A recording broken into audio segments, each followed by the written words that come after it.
Good morning. Welcome to WorkLaw's case law and legislation update. Those of you who don't know us, my name is Bruce Robertson. On my left, Alan Rycroft, and on my extreme left, Tanya Fenter. Tanya, it's your first WorkLaw webinar, so a particular welcome. Thank you. Such an honor to be here. Thank you, everyone. And thanks for all the good wishes I've received around this. Thanks, all of you who sent us emails when we announced that Tanya has joined the WorkLaw team. So welcome, Tanya. And Alan, welcome to you as well up from Cape Town. Please use the Q&A function at the bottom of your screens if you have any questions, and we'll deal with the questions as we normally do at the end of the workshop. We plan to talk for about an hour and a half. Alan's quite long-winded, as you know, but we will allow lots of time for questions at the end.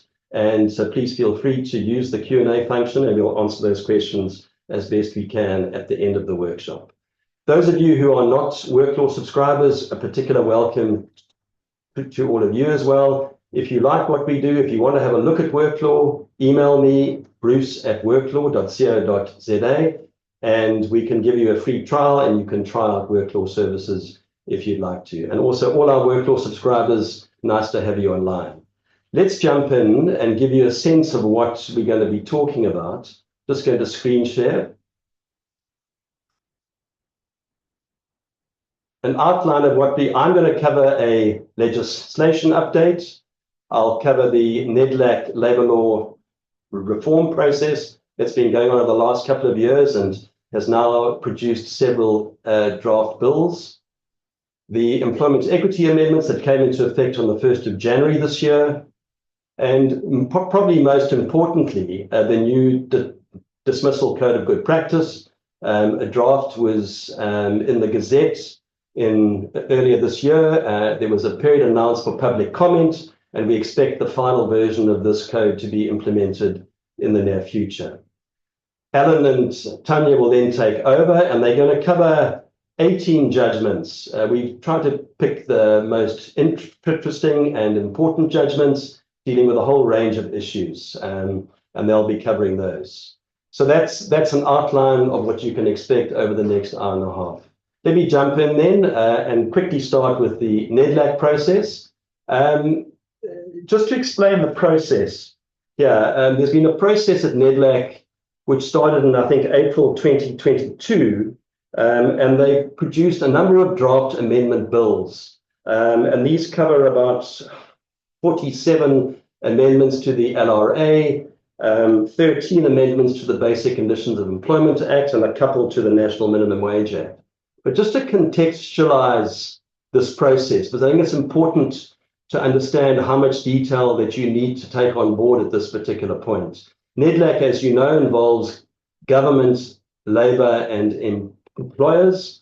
And if two of those parties reach agreement, that's deemed to be agreed by NEDLAC. So two parties can actually outweigh a third party. So bear that in mind, because these bills still need to go through the parliamentary process. And given what's happening in Parliament at the moment with the GNU, they've got a lot on their plate, and there's no saying how long this process will take and how much opposition there might be to issues that might have been agreed, for example, between unions and government and not agreed to by employers or vice versa.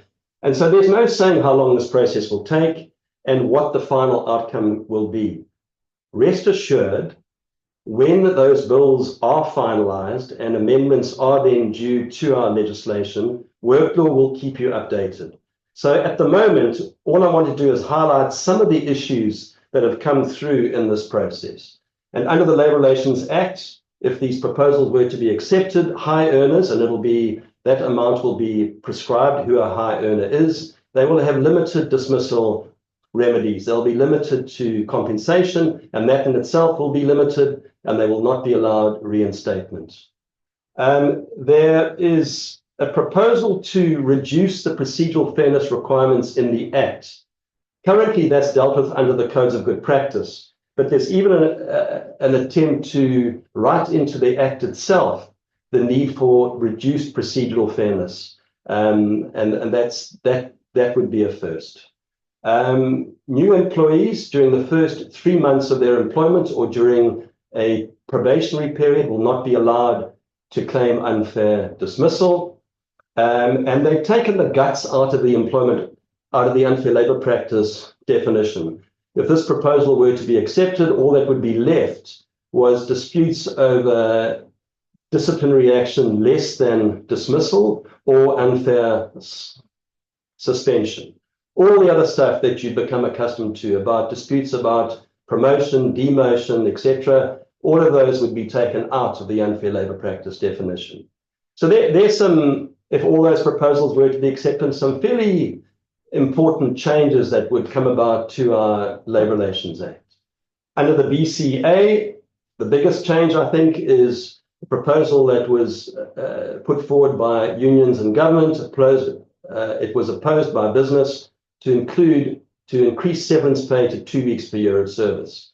Just by the way, that's only service after the implementation of that act, if this were to take place. So it's only the service post the implementation of the act that would need the 2 weeks per year of service. So I'm being brief because it's the detail at this stage isn't important. That's a quick overview of what's come out of that NEDLAC process. And as I said, rest assured that Worklaw will keep you updated as and when any proposed changes are coming through. Any comments from either of you? I'm not sure if all of these are going to fly. And the one thing that I'm intrigued by is the high earners, where they're going to limit that. I've heard rumors of being 2 million. It won't be a threshold amount. That's what I do know. It'll be substantially higher. That's my understanding. If they do limit the remedies. I must be honest, I think we're going to see a very watered down version of what you put on the screen right now going through, rather than these being bold, massive changes in our labour law. Yeah. That's certainly what I'm expecting. Yeah, just one thing I'd like to comment on that reduced unfair labor practice definition. It means that many of the kind of grievances, say a change to terms and conditions of employment, or some kind of change, then I don't think there's an institutional way to complain about it after a grievance procedure. Anyway, I'm sure, who do you think was the biggest party that wanted to change the unfair labor practice definition? employers. Right. Or government? Government. Oh, yes. Government, I think, because of all the promotion, demotion disputes, those types of It disputes. certainly isn't the biggest category of disputes at the CCMA and other bargaining councils, but for government, it's one of the biggest. So yeah, that makes sense. And where do they go then? Does that mean that they have to go through the courts? Yeah. If they're unhappy with the promotion and demotion? Sure. I'm not sure if that would work well. All right, moving on. Employment Equity Act amendments. Yeah. Those of you with good memories might recall that this was actually a 2022 Amendment Act. It was finally in the Gazette in April 2023, and it came into effect on the 1st of January this year. Now we've covered this previously, so I'm going to be quite quick on this as well. And there are 4 main areas that come through with these amendments. Firstly, the ability for the Department of Labour to provide sector-specific targets. And as you know, there were 18 sectors. There have been 2 drafts of the sector targets thus far. And then there was a public consultation process, which ended in March. And it became apparent to parties who attended those consultation processes across the 18 sectors that the Department of Labour has a 3rd draft in mind. So there are 2 drafts thus far, and we had hoped that the 3rd draft would have been published by the time that we'd held this webinar. It hasn't come out as yet, but we expect this to be gazetted in the near future, and we expect these sector targets to come into force quite soon after this final version has been announced. So that we need to watch that space, and we will obviously update you and inform you of the contents of the 3rd draft of the sector targets.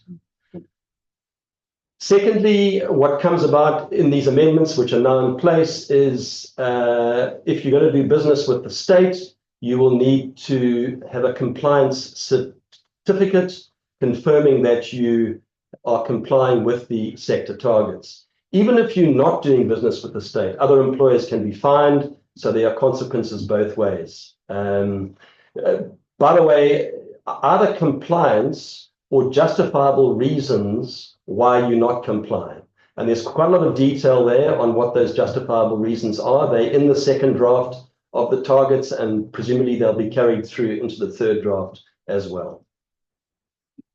Thirdly, they have deregulated small employers. As you know, employers employing less than 50 people employers employing less than 50 people do not have to submit employment equity reports. But if your turnover exceeds a certain amount, then you do. That's been taken away. So all small employers, irrespective of their turnover, now will not have to provide employment equity reports. And lastly, there's a change to the definition of people with disabilities, to include people with sight and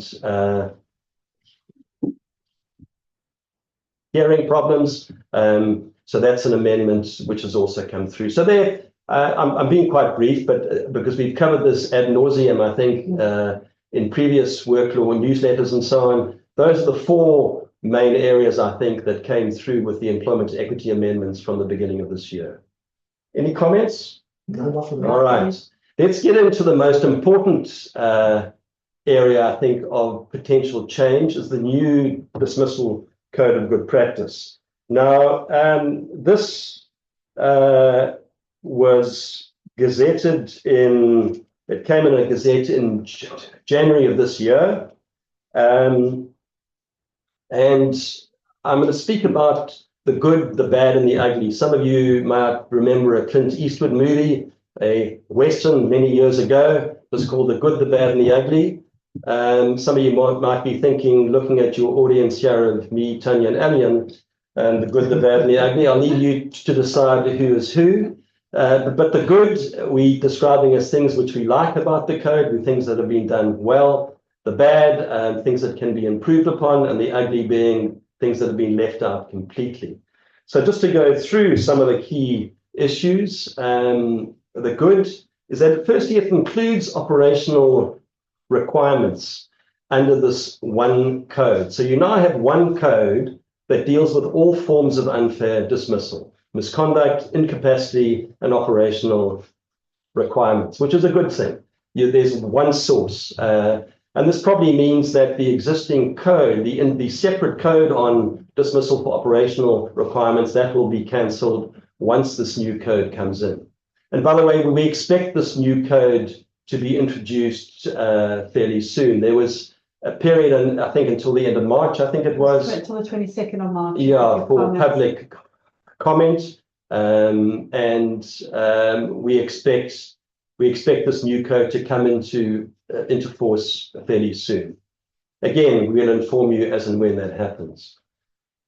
Secondly, there's clear that in terms of this new code, a much less formal approach is expected to procedural fairness for small business. I mean, to give you a quote out of the code, it says small businesses are not expected to engage in time-consuming investigations or pre-dismissal procedures. So it would seem that very little will be expected of small business in terms of procedural fairness. Thirdly, there's a very comprehensive enlarged section on industrial action. There's much more guidance and detail there. For example, there's a clear three-step procedural process for employers to follow if they were to dismiss employees participating in an unprotected strike. And the three steps broadly are firstly, involve the union or employee reps. Secondly, give an ultimatum. And thirdly, allow representations by, those can be joint representations made by the union on behalf of all employees before you contemplate whether a dismissal is appropriate or not. So there's some good stuff there. There's lots more detail there. There's also a good section on probation. In fact, it's pretty similar to the contents of the current code, but it's just much better laid out under clear headings, and so you can access that much clearer and easier as well. And there's a less formal approach to procedural fairness across the board. I mean, I've mentioned small business in particular, but for all employers, the code emphasizes a much less formal approach. I mean, it asks the question that would be asked by an arbitrator or by a court, or is whether the employees have been given the opportunity to make representations on the allegations and on sanction. So although it's not written, it opens the door to written opportunities to make representations. They don't have to be verbal. And the stress is there that this is not necessarily a formal inquiry. Now, I'm going to come back to that point under a bit later as well. So just bear that in mind. So yeah, those are perhaps some of the things that we think are good about the new code, some of the things that have been done well. Looking at the bad, what can be improved? Firstly, there's no guidance on balancing there's some new dismissal criteria which they've included. Bear in mind this is a code of good practice, it's a guide. So its importance is to give guidance to both employees and employers on how to implement some quite potentially difficult sections in the Act. And these new criteria which have been included in the code mentioned obviously how serious the misconduct is, and would progressive discipline work? So would a series of warnings, would that solve the problem? Has the employee acknowledged wrongdoing? Has the employee given a future willingness to comply with the organization's rules? Now take a practical example. An employee assaults a manager, breaks his jaw, he or she's in hospital for 4 months. It's obviously serious. But the employee says, listen, I'm terribly sorry, apologizes, expresses a commitment to in future not punch his or her manager, acknowledges that it's wrong, says I was under a lot of personal stress, I was acting completely out of character. How do you balance those criteria? There needs to be some guidance there. There needs to be a statement that says one of those factors can outweigh all the others. I was going to say can pump all of the others, but I'm not going to use that word. So there needs to be a statement and guidance in the code that says the seriousness of the misconduct could, depending on the facts of each case, outweigh these other criteria, and that's missing. Secondly, we've spoken about a less formal approach, but how are you going to deal with factual disputes? Say the manager says X, Y, Z, the employee says ABC. You've had representations from both. How do you decide which version is the more likely probable version of events? We think you inevitably need to fall back on some hearing of sorts, which enables different versions to be tested, to be questioned, to enable a chairperson or the person who's making the call about whether someone should be dismissed or not, to give them the opportunity to arrive at the conclusion to how to settle these factual disputes. Now, this is, I think, the most important point that's probably coming out of this new code, because bear in mind, if the new code comes in, and as we expect it to, and it pronounces on a much less formal approach, the big question for employers is the extent to which you're going to change your internal policies and procedures to fit with what the code says, or are you going to keep to your policies and procedures as they currently exist? Because you will be tested if you have cases going to arbitration or the Labour Court, you will be tested against the procedural fairness requirements in your internal policies and procedures.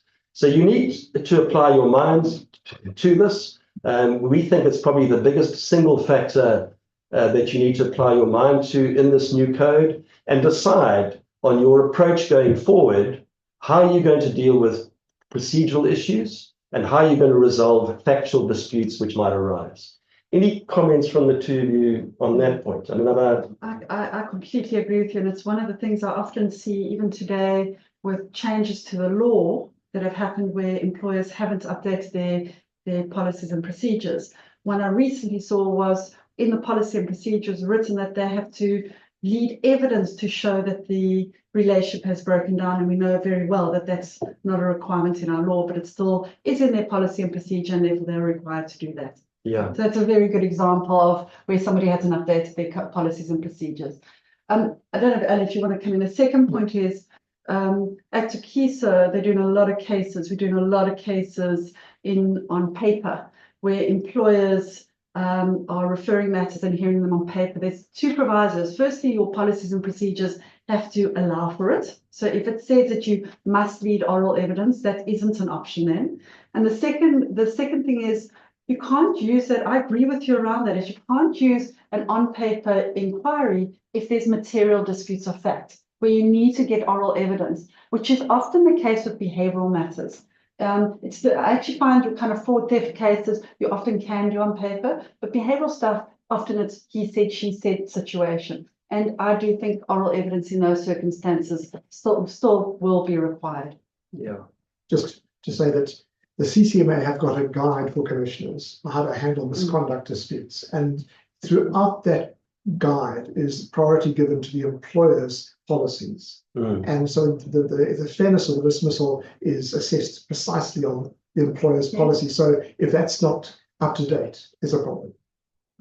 So, I mean, I think in summary then, I think what we can say is that the less formalization there is in the code, the more important your procedures become. So again, that's a key issue for you to think about and deal with. And if you need to use the Work Law Helpline, please pose us any questions that you'd like. And I'll let Alan deal with the difficult ones. All right, just on poor performance. Again, there are similar disputes of fact which can arise here. There can be a dispute about whether the employee was given proper evaluation, counseling, training. There can be disputes of fact about whether the targets set were too harsh, too high, unachievable. Similar problems. The same factual disputes can occur here. How are you going to address those? How are you going to deal with those? Turning to incapacity, ill health, in the current code, you will know that there's a framework where key questions are asked. Because this is a no-fault termination, questions are asked around, can the job be adapted? Can the employee be offered alternative jobs? Those questions have been left out of the code completely, and they should be put back in. Operational requirements, as I said, the good part is that this new code covers that, but they've left out a lot of stuff that was important in the current operational requirements code. As an example, as you know, there's no obligation to pay severance pay to an employee who's being retrenched if the employer is able to arrange, and I put arrange in inverted commas, alternative employment, either with that same employer or with an alternative employer. And there's no guidance to an employer as to how far do you have to go? Do you have to negotiate? And there's a case that is going to be coming up in the cases that either Tanya or Alan will be dealing with. Do you have to actually negotiate that alternative employment? Do you have to arrange it? What does arrange mean? And again, these are the very issues which a code of good practice should be given guidance on, those nuanced areas of labour law, and that's missing as well. All right, just to end off, the ugly, what's missing completely is firstly the overlap between incapacity and misconduct. Employees might have a drug problem, an alcohol problem, and that's a form of illness, incapacity, but it results in manifestations of misconduct. How do you manage this overlap? An important area, we get asked quite a few questions on the helpline about that. There should be guidance on that, and there's no guidance at all at the moment. Second issue, protected strike dismissals. As you might know, Section 67, subsection 5 of the Labour Relations Act provides for the possibility of, and obviously it's in the case of a prolonged protected strike, that it would be fair in appropriate circumstances to dismiss for operational reasons. Now, there's no guidance there, and that's obviously a highly controversial area in our labour law, and there should be some guidance on that issue as well. So, yeah, there we are. I've tried to give you a sense of this new code. There is in the Work Clause January newsflash, I think it was, there's an extensive coverage of the code. So if you want more detail, go back to the January newsflash, and that'll give you a lot more detail than what I've given you so far in the webinar. Just to make the point that we have made public comments to the Department of Labour along the lines of the contents of our January newsflash and what we've summarized now over the last 10 or 15 minutes. We're not holding our breath that it's going to be taken into account, and we're expecting this new code to come into effect quite soon.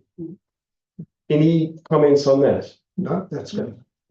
All right. I'm going to stop sharing for a sec. You're back with us. Alan and Tanya, you're going to take over and deal with the cases. Yeah. Okay. I think in the last two webinars, we have dealt with cases dealing with Dagga. That's something that Bruce has got some sort of interest in. And the cases have always shown that employers and even the courts don't know how to really deal with a employee who's tested positive for Dagga, but doesn't really show any signs of intoxication. And I think the message we gave over the last two webinars was that actually the law was in a bit of a mess. We now have a Labour Appeal Court decision, which I think does bring some clarity to this. In this case, the fact's quite interesting. A woman had tried medication for severe migraines and anxiety, and the pharmaceuticals just didn't help her. They had side effects, and she started to diagnose with Dagga. And I think on weekends she both smoked a joint and used cannabis oil and so on. So it wasn't surprising. It was a matter of time before she tested positive. Now, the company had a very strict policy, zero tolerance, and they had a system that as soon as you tested positive, you were sent home for 7 days, and then you could come back and be retested. And if you tested again positive, you were sent home again. So that was a very kind of, and after the Constitutional Court, which legalized the private use of Dagga, the Prince case, the company had sent out a case saying that the cannabis is strictly prohibited in the workplace. So you have an employer with a zero tolerance policy, and you have an employee who comes to work not in an intoxicated state, but who is testing positive. What's going to happen? So there was a disciplinary inquiry, and she pleaded guilty. And the chairman of the hearing felt there was no point in actually going for any other sanction but dismissal, because she was resolute. She wasn't going to change her behavior, so she was dismissed. The Labour Court, they finally sided on the fact that there was a zero tolerance policy, and they upheld the dismissal. Onto the Labour Appeal Court. Shall I share screen? Yeah, okay. Yeah. So on the Labour Appeal Court, a much different tack was taken, one of privacy, which hadn't really emerged very heavily in the court, in the Labour courts. What the Labour Appeal Court was saying was that privacy means with what we do in our homes should be respected. It's confidential, it's private. And only when you get to the workplace do we lose some kind of privacy rights. But here you have a person in their private time smoking Dagga, but in fact, when they got to work, they're not intoxicated. So here are some principles that emerge from this case, that positive cannabis tests may not address sobriety or indicate impairments. So this is a real problem for employers, because how do you distinguish between a cannabis test which shows impairment and one that doesn't? So that's a real problem. The blood test alone, without proof of impairment, they say violates an employer's dignity and privacy. So you have a case which is now coming more the side of the employer's got to show intoxication, and then rather problematically for Bruce and I, finding that a blood test somehow violates privacy. We think that in the workplace, testing for alcohol and for blood and for drugs is you surrender that by coming into the workplace, and the Constitutional Court has actually said something. Privacy is acknowledged in the truly personal realm, but as a person moves into communal relations and activities such as business and social interaction, the scope of personal space shrinks accordingly. So on one level, we think this case is helpful. It's saying you can't be dismissing just on the basis of a blood drug test.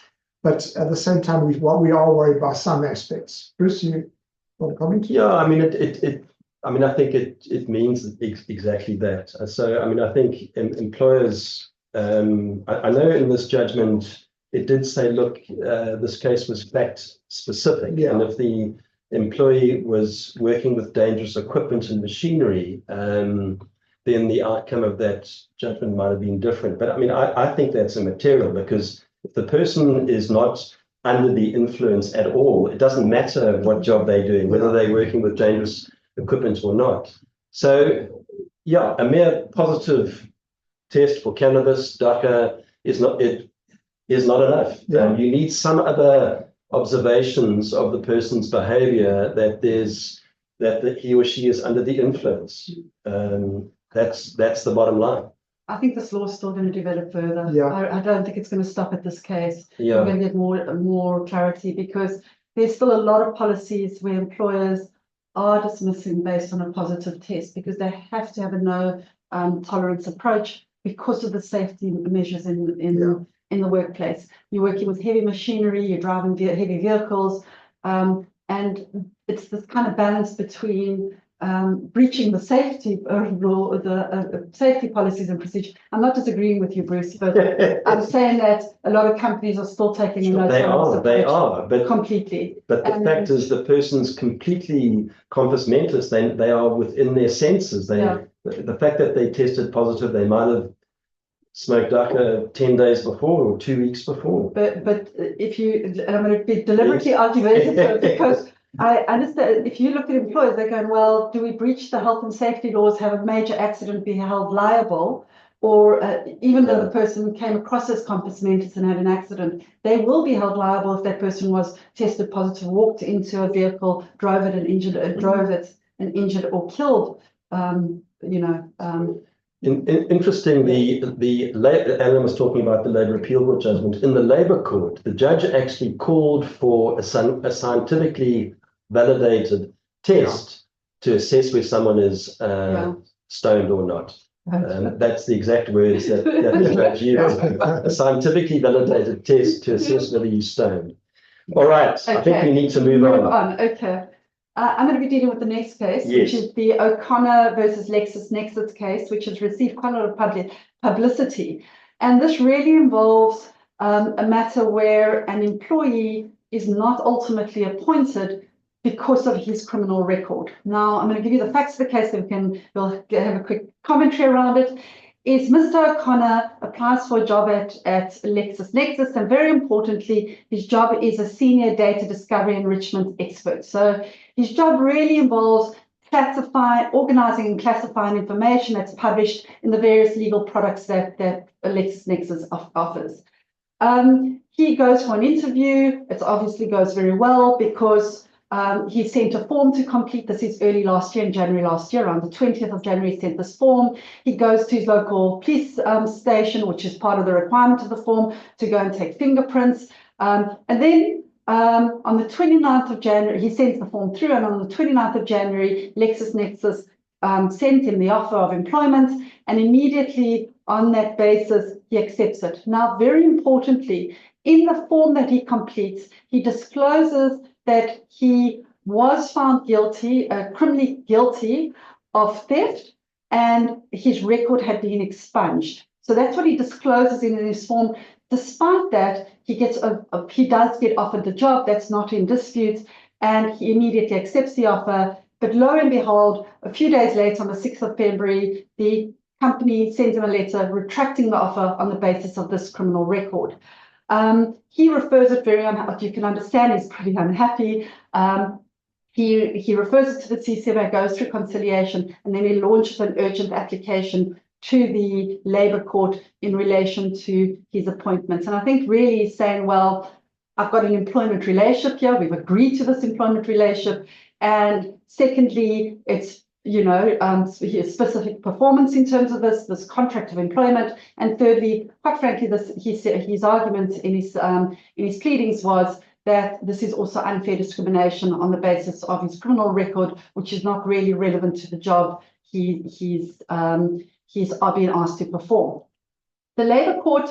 John, bring up the slide. Yes, you can bring up the slide. So the Labour Court really deals with this whole issue around whether your criminal record, how relevant is your criminal record. And they deal with this on the basis that they said that your criminal record has to, let me deal with this expunge issue, because it's actually quite interesting. Alan and I were talking earlier, what does expunge mean?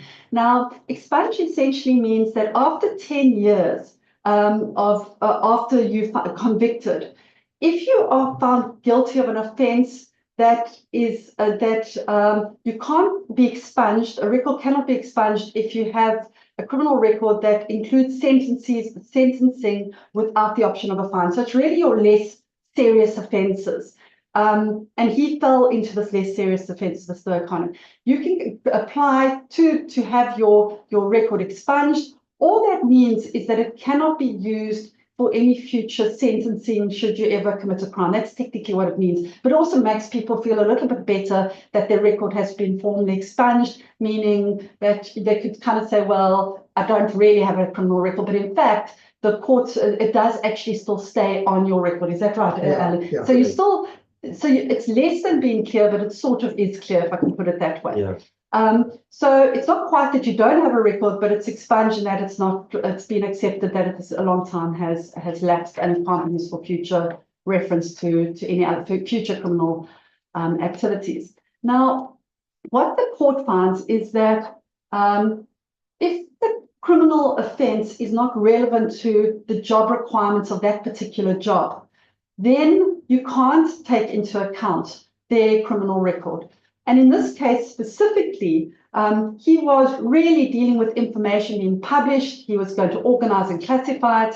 And that was really not affected by the actual job, the crime that he was found guilty of was not relevant to the job that he was going to be doing for LexisNexis. And therefore it should not have been relevant for them to retract the offence. But there's also the fact that he had actually disclosed it. So it wasn't like he was being dishonest, or he was completely honest and open throughout with the employer.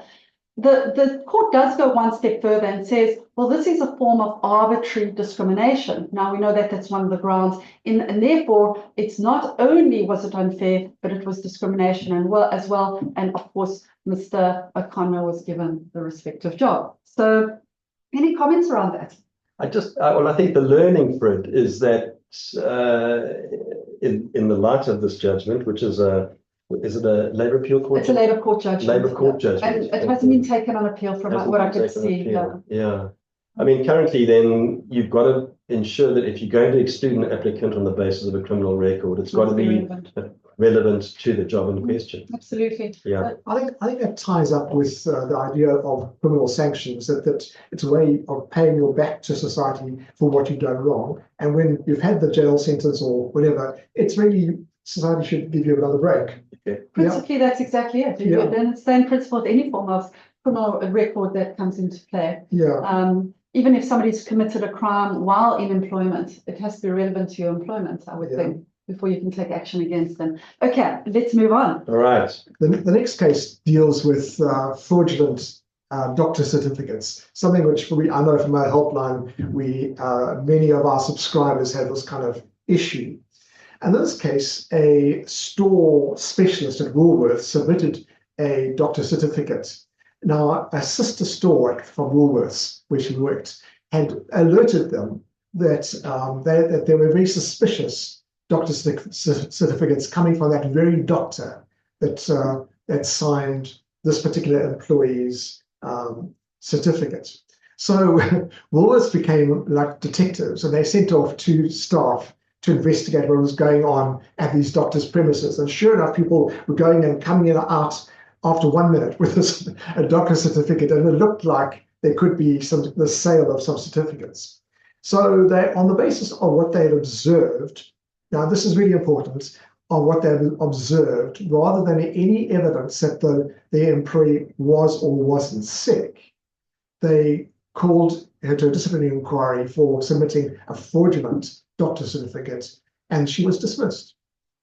When it came to the CCMA, it was quite interesting because the doctor himself came to give evidence, and he produced all his qualifications, and he assured the CCMA that he had never sold a certificate. He did confirm that some nurses did give certificates, and haven't got the time to do it, but in fact, the Basic Conditions of Employment Act allows nurses to give certificates under certain circumstances. So the CCMA reinstated him. So I think raising this point is, it's a strange principle to develop, but it goes along these lines. Even if a doctor has been involved in some kind of fraudulent activity, let me read this. A qualified doctor illegally selling medical certificates cannot be assumed to be disqualified from examining people and booking them off sick. The Labour Appeal Court was stressing that there has to be evidence that the employee was doing something fraudulent in terms of not being sick and buying a certificate. So Woolworths really botched this by giving far greater emphasis to their private investigation than to an investigation into the employee's health. That particular employee that she had not, she was clearly ill. Yeah. All right, Tanya, over to you. I'm going to be dealing with the case of Mohale versus National Health Laboratory. And this is where the employee gets countersued for damages as a consequence of their conduct within the employment role. Now, let me take you through the first time we've heard of this. The first time I've seen it. Yeah. I've never seen this in the Labour Court. You've seen it being sued in courts of law, but not in the context of the Labour Court as a counterclaim to a claim of unfair dismissal. Yeah, so I think that's what makes this so fascinating. The employer bites back. Yeah, the employer bites back. And I just need to say before I start that leave to appeal, Judge Prinsloo did give leave to appeal to this matter. So it still has to come before the Labour Appeal Court. So I'm sure that will be heard during the course of this year, and I'm going to be watching that very carefully. But I do think it's a very well-reasoned judgment. Personally, it was a very interesting judgment to read. And these are the facts. Miss Mohale was appointed on a 5-year contract as the CEO of the National Health Laboratory. And a Mr. Zulu, who comes into play as well, he was appointed in the same year, this is 2015, as a CFO. They're both suspended in 2017 and dismissed in May 2019. So long tracks as you often see in these sorts of organizations. They refer a case to the CCMA of unfair dismissal. Now, what they were dismissed for effectively is dodgy service provider contracts. Okay, so that's really it. There was 3 specific dodgy service provider contracts. And just to give the amount, I actually wrote it down, it amounted to a regular expenditure of 263 million rand. So not small change. Not small change we're talking about here. So what happens is they refer it to the CCMA for conciliation, not settled, and then there's an application, 1916 application to the Labour Court, just so you know what that's about. If it's a complex case, you can make an application to the director of the CCMA to have your case transferred to the Labour Court, although it falls within the jurisdiction of the CCMA. So the employer successfully does this, refers it, but during these proceedings, Mr. Zulu passes away, by the way. So the CFO passes away, or the ex-CFO, and so his estate is involved here, but obviously the unfair dismissal claim is still there, but essentially he's not in the actual proceedings. It's Ms. Mohale that gives the evidence, etc. Essentially, what the court finds is, so there's a counterclaim for the employees refer their unfair dismissal to the Labour Court then, and the employer counterclaims for the amount of 263 million for these dodgy contracts. Okay. And the court basically says, it does a very detailed analysis of the dismissal, says dismissals were fair of both Ms. Mogale and Mr. Zulu, and essentially does a detailed analysis of around basically the damages and what damages of the 3 contracts, and she actually goes through in detail the 3 contracts, what damages can be attributed to Ms. Mogale in particular and Mr. Zulu. And she concludes that I'm rounding off figures here, 44 million rand. Ms. Mogale is accountable for the loss of 44 million rand in relation to those 3 contracts. And she and Mr. Zulu's estate for amounts of 342,000. So the claim is upheld. And there's a couple of interesting points, I think, from this is that, are we going to start seeing where there's this big dodgy, it's because they don't use the word corruption in the judgment, or they just say irregular claims. Will it be upheld at the Labour Appeal Court that you can counterclaim for damages due to negligence or breach of contract? So, you have to look at the factual and legal causation, and obviously the onus is on the employer to prove the damages that they're claiming from their respective employees. Now, I think we're going to see a flurry of employers holding particularly at executive level, account for where there has been dodgy dealings or negligence around service provider contracts, particularly in the public sector. Yeah. I think we're going to see it more and more. Yeah. But whether we're still waiting for the Labour Appeal Court, I'd be surprised if they didn't uphold that judgment. But we'll see. I think what's important also for that judgment, it's not the total amount of those contracts, the dodgy contracts, because there was definitely some benefit to the employer. I mean, one of the contracts was to provide laptops. Yes, that's right. And they completely ordered them like yes. hundreds extra. And so it was the employer got some benefit, so that they had to, assessing the damages, work out the benefit to the employer and then the damages. And what damages there's that causal link to their action where they overstepped their authority. I think that's where they really did the analysis and came to the conclusion. This judgment should be given to all new executives. I'll be very nervous, I must say. Yeah, so I'm going to move on to the issue of charge sheets. Yeah. Lots of questions, helpline queries about framing charges. Yeah, we often asked to please give some wording for charge sheets. In this case, this involves the Gauteng Department of Education, and there seemed to be a mastermind who was eventually criminally convicted, but he started to create ghost employees and arrange for salaries to go to ghost employees. But he needed the help of other employees. And the way things work there I think the government system is the personal system. There were rules about you had to keep your password secret, and the password would change every couple of weeks or months. I just can't remember that. Yeah. But so I think even on a daily basis. So basically, this ghost employees were created over a 2-year period. So the employees whose details were being used, what were they guilty of? They weren't guilty of perhaps creating the ghost employees, but certainly they were approving things along the way. Now, if you were the employer, what would you charge them with? And they were charged, they were not charged with something like irregularities in relation to their personal credentials, but with actual theft. All right, so they were charged with theft. Now, you imagine trying to lead evidence how you prove theft of the resources when this mastermind was rigging up the whole system. And ultimately, this case, just to shorten it, was all about what level of detail does the employer have to go into in giving notice of what charges they face. And what the Labour Appeal Court decided, and I think very wisely, that it's enough to give general information about the overall area in which the employees have got to respond. So it's unnecessary to give technical legal charges. It's sufficient detail to give, you must just give enough detail to enable the employee to understand the complaint and answer to it. And I think this really accords with the draft Code of Good Practice on dismissal, which Bruce raised earlier. This fits exactly with that whole approach to discipline.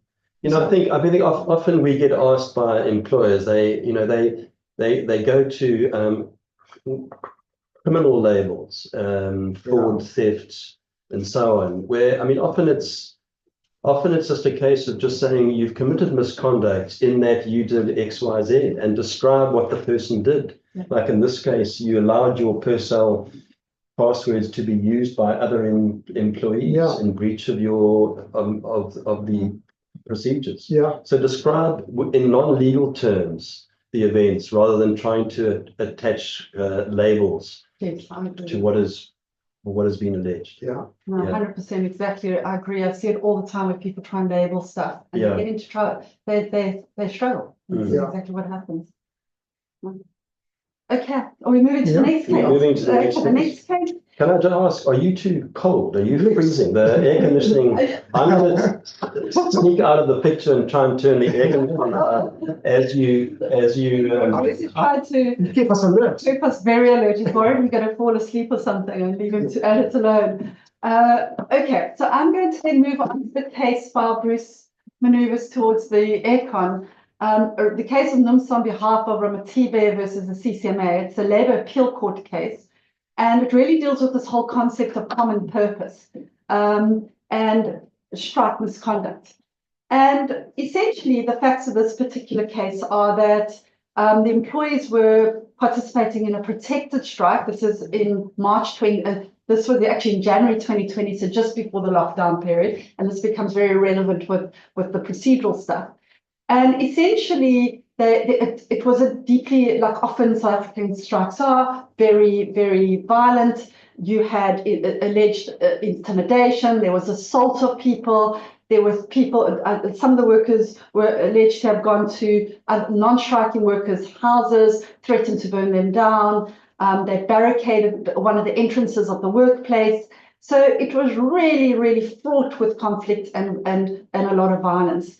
So essentially, the employer decided to discipline several of the striking workers when the strike ended, and the disciplinary action happened in March 2020. So you can imagine, right as COVID lockdown happens, they're holding this disciplinary hearing. It's involving a large number of people. I think, if I recall, it was 55 people involved, and essentially they hired a town hall or a hall to do it, and there was a fight over wearing masks and what was appropriate, and some people didn't wear masks, etc. So what the chairperson did was say, well, let's move just outside and hear it on the veranda in the open, so that there's not a risk of infection.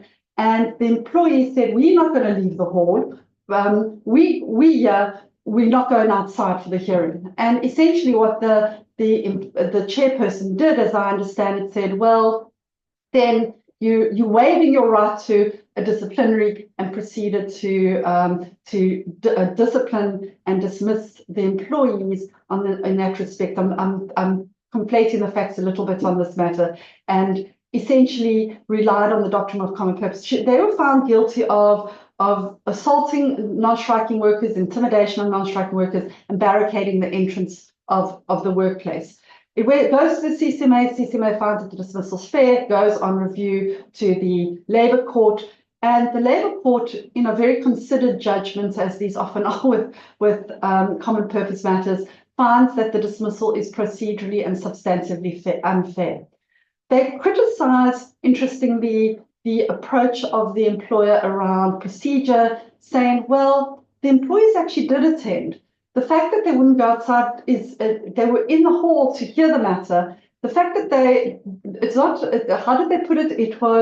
It's not that they refused to leave. It's not that they refused to attend, is how the court actually put it. I found that very interesting and what the presiding officer should have done was rather postpone the matter and find a more appropriate venue for everybody. So that's really what they said. There should have been a plan made and a great opportunity to be present when the case is heard. Pull up the yes, slide. I would like you to. That would be great. Thanks, Bruce.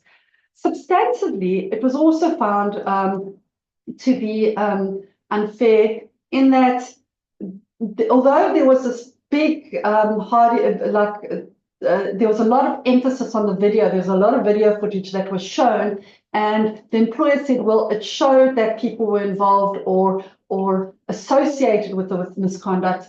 The court said, well, actually not. It only showed I think there was assault by one person and there was a baring of breasts, I kid you not, by another employee, but it was only showed to be 2 specific employees, not in fact all the employees partaking or associating with the misconduct.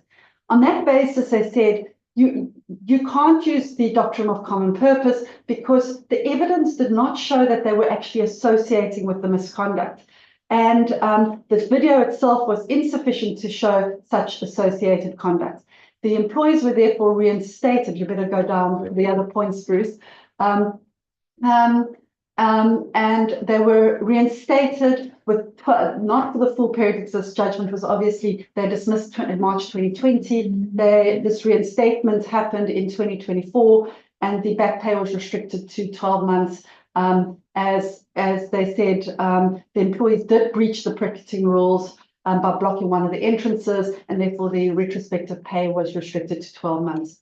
And interestingly, the court also said there has to be creative opportunities for employees to be heard if unable to be present. And I found that very important as well. So that's meant to be if unable to be present. If they're unable to be present. And yeah, I think they're saying, well, just to proceed on that one occasion without giving an opportunity and looking at alternative options was insufficient to meet the hurdle of procedural requirements to allow employees to be heard. I mean, I think this is a useful judgment. I mean, firstly, if it's again, and there are a number, if you go under work laws, case law section, and just look under the heading of common purpose, you'll see an array of judgments where employers have attempted to prove common purpose and where the courts have said you haven't proved it. It's some of the principles that have come through is that employees do not have an obligation to disassociate from violence taking place in their presence if they're not involved in it. So there's no the mere fact that an employee is present while another employee is being assaulted is not enough for common purpose. You've got to show some association that you've identified with either you're part of the violence or you've shown by behaving in a particular way that you associate with that violence. And it's quite hard to prove that. It's a very high hurdle to climb. It is. It really is, unless you've got, and it was interesting, there was a lot of focus to say there is all this video footage, but video footage is hard because there's only videos in certain sections of the workplace, especially outside the workplace where a lot of the picketing and violence happens. And I think that second point is important because employers often say, well, the employee's not present, let's proceed in the person's absence. And this is, I think, the first judgment that I've heard or seen that's saying, look for opportunities. If the person's not present, we'll try to accommodate the person in some way. Yeah. And that third point about back pay not being there to enrich the employee, I mean, it does go to then the kind of evidence that an employer would lead who is facing a reinstatement order. So in other words, if you have evidence and if you know this employee has worked elsewhere and has had alternative employment, well, then that's quite important evidence because if back pay is not to enrich the employee, but to offset their financial loss. Correct. If they've had no financial loss, that might influence the amount of back pay that may be awarded. And if there's any fault on the part of the employees, that's also taken into account, Bruce. Correct. Yeah. People stop sharing screen. Yeah. Our next case involves the Algoa Bus Company. An employee, bus driver, 6 years experience, coming to a traffic light. It turns amber, she accelerates and she hits a mini taxi and there's an accident. And she's eventually dismissed for reckless driving, reckless and negligent driving and causing the accident. She really brought a whole lot of defences, as it were. One of them being that previous, sorry, I didn't say she was dismissed, but previous drivers who had accidents were just given warnings. But she wanted to know why her case was different, because nobody had been injured. This case finally goes all to the Labour Court, and the Labour Court of this says, well, what the employer didn't do, show at any stage in the arbitration, show that dismissal was the suitable or appropriate sanction. And also the employer didn't lead any evidence that the trust relationship had broken down. Now, you might remember this case ties into what Bruce was saying about the change to the draft code on good practice on dismissal. Whether there's this need to prove that the trust relationship is broken down. And so on the Labour Appeal Court, there's a very clear principle. Maybe you can put this up now. There's no obligation in law on an employer to lead evidence on the appropriateness of the dismissal. A breakdown in trust in the employment relationship can be inferred from the evidence. Now, this is a clear statement because there are other cases, particularly the Labour Court, which have said that the employer has got to lead evidence that the trust relationship is broken down. The other cases have said you can infer this. Some misconduct is so serious, you just know the relationship is broken down. But this is the first case, I think, on something like an accident, reckless driving, where you can infer that the relationship is broken down. So I think this is an interesting case.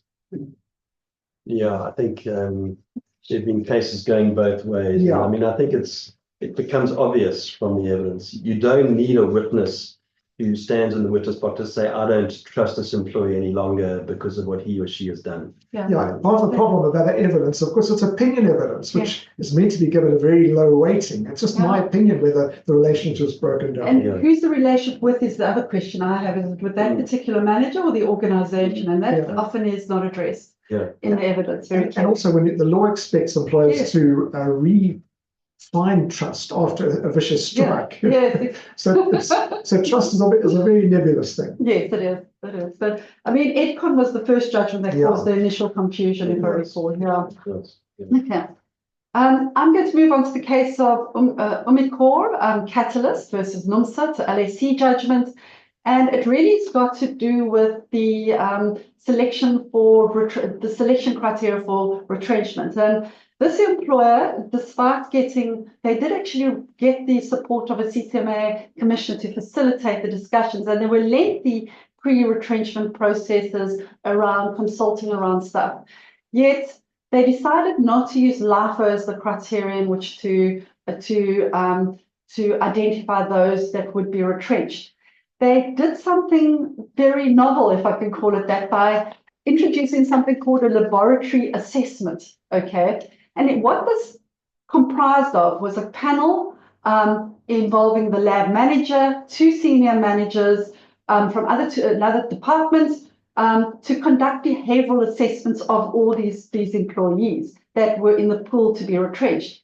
And they would decide who was best suited to be retrenched on this basis. And the justification from the employer was for using the assessment was that the employees to be retained would be required. Those that were going to be retained would be required to work independently and on occasion without supervision. And they were using that as a basis to identify who would be appropriate to retain.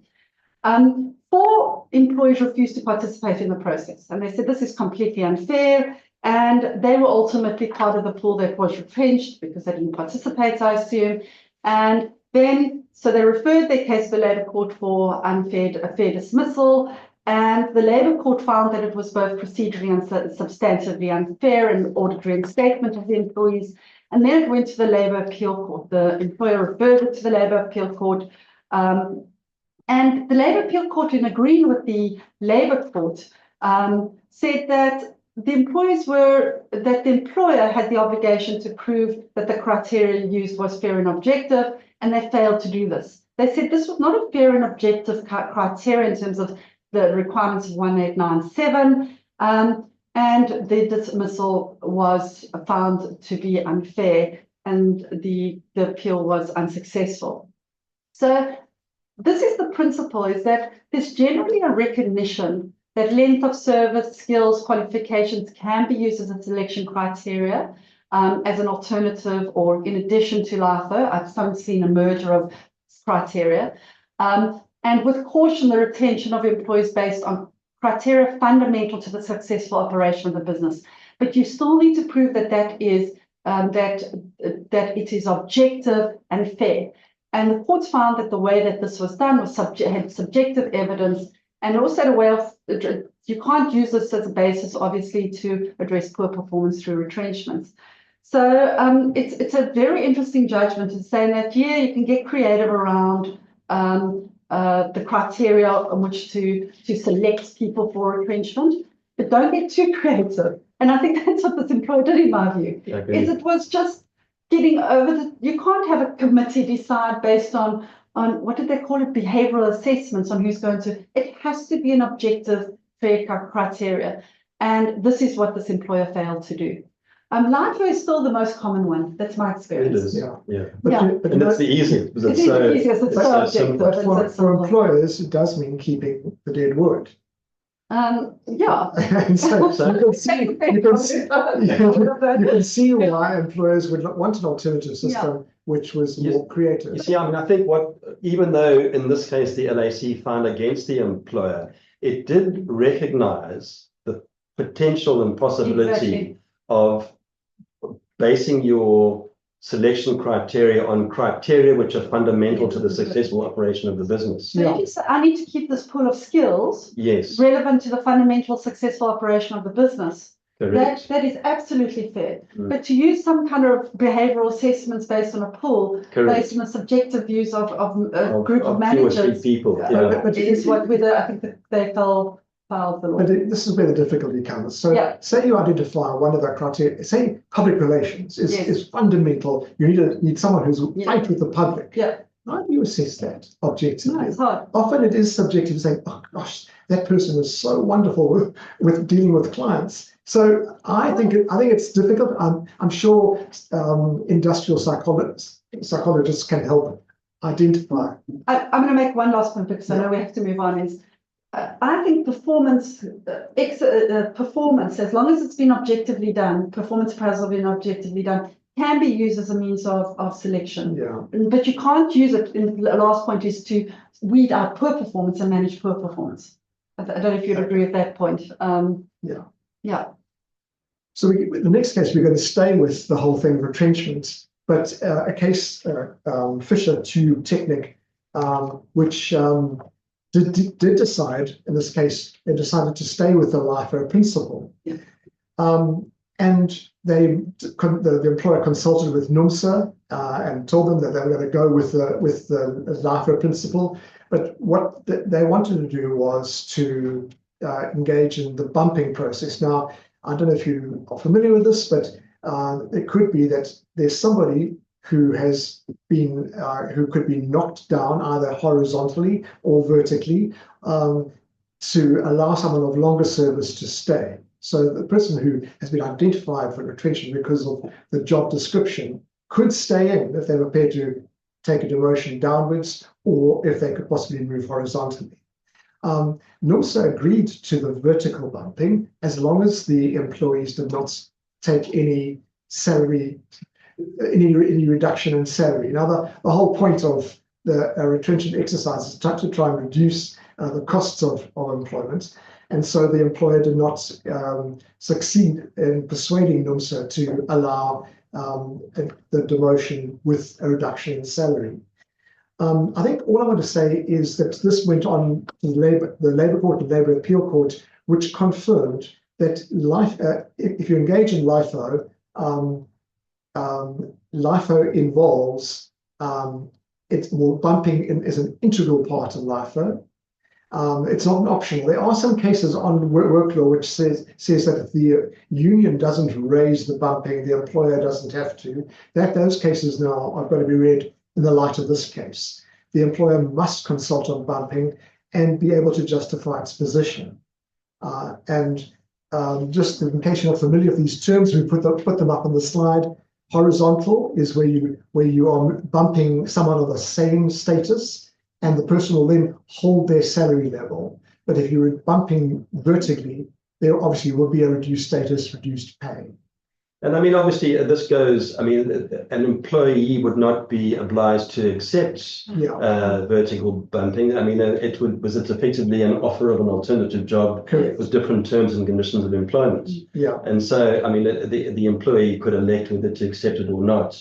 And then depending on that election, how reasonable or unreasonable it might be, then would fall the consequence of whether you are obliged to pay severance pay. yeah, But I mean, I think for me, one of the biggest learnings of this LAC judgment is that it would appear to create the obligation on the employer to raise bumping as an option if it's using LIFO. yeah. Yeah. So, it's a very good case, I think. Yeah. Very Yeah, it's a clarifying. well-written judgment. Very well written judgment, in my view. I'm going to deal with the case of Kanya Cleaning very briefly. Okay. Kanya Cleaning versus Atawu. Essentially, what Kanya Cleaning does is they've got a relatively large pool of employees, well over 100, where they no longer need, they're transferring to a different employer. And essentially, what they do is they negotiate with a different employer that these employees can move over to them on the same terms and conditions. So there is no shift in terms and conditions, etc. And the employees basically reject the offer. They say they're still entitled to severance pay, and they're very uncooperative, in fact, in relation to this. And the question that came before them is, that became before the court, went to the CCMA. The CCMA found that severance pay was required to be paid, and it went to the Labour Court. The employer referred it to the Labour Court, and essentially the Labour Court looked at the facts of this case, and they said, essentially, was there collaboration between the employers? Did the retrenching employer provide all the information to the acquiring employer? And then thirdly, did the employees need to negotiate a new contract of employment? Would it just be a transfer over in terms of the employment? Would they have the same terms and conditions? And these were all answered in the positive by the court. They said, well, then essentially they've offered a reasonable alternative in terms of 41(4), and on that basis, severance pay is in fact not required to be paid by the employer. So the Labour Court overturned the arbitrator's award, and that found that they were not entitled to severance pay. And interestingly, also not notice pay. I almost forgot about that point. Not notice pay either. So the notice pay, in fact, because there was no break in employment, they would transfer on immediate employment. Any views on that? Yeah, I mean, firstly, the wording in the Act is just very bad, because it talks about the outgoing employer offering employment with the same, offering alternative employment with another employer. So how can one employer legally offer employment with another employer? Exactly. You can't. So the wording in the Act is okay. So the wording in the Act is appalling, to be honest. And this makes the point that the outgoing employer does not have to actually negotiate the employment and almost conclude the employment. It's just, how much has the outgoing employer done? And if they've provided all the information, there's been that sort of, if they've effectively caused the employment to come about. My also understanding is the terms and conditions were the same. They were just transferring. There weren't material changes there. Okay. And I think that's where the negotiation comes in as well, Bruce, I would think. What's also, this court just makes the comment that the whole purpose of this section is to incentivize the outgoing employer to secure employment for their employees who are being retrenched. So that's quite a useful comment as well. Right. In the next case, the employer put out an advertisement for a vacant post, and there was an overwhelming response to this advertisement. And so the selection committee then decided that they needed a criterion, an extra criterion, to distinguish between this wave of applicants for the job. And they basically upped the number of years of experience that had been required, up from, I think, 3 years to 5 years. And so somebody who fell in between that gap, who had the 3 years experience, which qualified them for the job, was then not shortlisted. And that person brought an unfair labor practice claim against the employer. This was in the government's it was the public sector. When it goes to the arbitration in the General Public Service Sectorial Bargaining Council, the arbitrator says, yes, this has really been unfair. You can't just change the criteria midstream, and awarded this applicant 8 months compensation for not being shortlisted. It's the weird thing is that there was no assurance that even if they'd shortlisted him, he would have got the post. But nevertheless, they gave him some compensation just for maybe, I don't know, hurt feelings or something. They don't make that clear. It goes to the Labour Court, and the Labour Court says, well, it seems like a reasonable decision. We're not interfering. Onto the Labour Appeal Courts, and I think you can put up the principles, because I think this is the sensible approach for something to be unfair promotion. The employer must have acted in bad faith, with ulterior motive, arbitrarily, capriciously, or in a manner that was grossly unreasonable. Now, that's a very high standard for something to be called an unfair promotion. For the employer in this case, they simply were trying to deal with a huge number of applicants. They wanted to be fair and give the best applicants the post and find a basis for that. And so I don't think it was bad faith. There wasn't an ulterior motive. They weren't trying to smuggle somebody in as the successful appointee. It wasn't arbitrary. It wasn't capricious, and it wasn't grossly unreasonable. So I think this is a useful case for saying challenges to unfair promotion, they're actually very hard to establish. Yeah, I think it's a useful case for employers. Yeah, Yeah. absolutely. Yeah. Okay, I'm going to move on to the case of Solidarity on behalf of Erasmus versus Eskom. It's also about an appointment, if we can call it. So continue with that theme. And this involves a claim for failure to appoint a particular Mr. Erasmus in a post at Eskom. Mr. Erasmus is a white male. He's been employed at Eskom for many, many years. I think I just want to check, since 1998. So that's certainly, I think that's 40 years. That's right. I'm going to try to work it out. 1998. No, 88. 88. So it's like 30, 26 years or something. 37 years. 37 years. Yeah. And he's employed as a senior advisor outage coordinator, and he applied for a post of a manager site outage execution at a particular power station. And so he applied for this position for a promotion. And ultimately, none of the other applicants were appointed at the end of the recruitment processes. But the senior manager wanted to appoint him. But the crux of this particular case is he was not even shortlisted because he was a white male, and they wanted to appoint somebody in one of the designated groups, that being Black applicants and women applicants. And therefore, he was excluded even at the short listing stage. And on this basis, he felt this was unfair discrimination, as it created an absolute barrier to his promotion. And the Labour Court heard this matter and agreed with his argument. They said, well, yes, let's put up there, let's put up. And essentially, what the principle is, the court found, is to not shortlist any member of the non-designated group amounts to an absolute barrier to employment prohibited by Section 15(4) of the Employment Equity Act.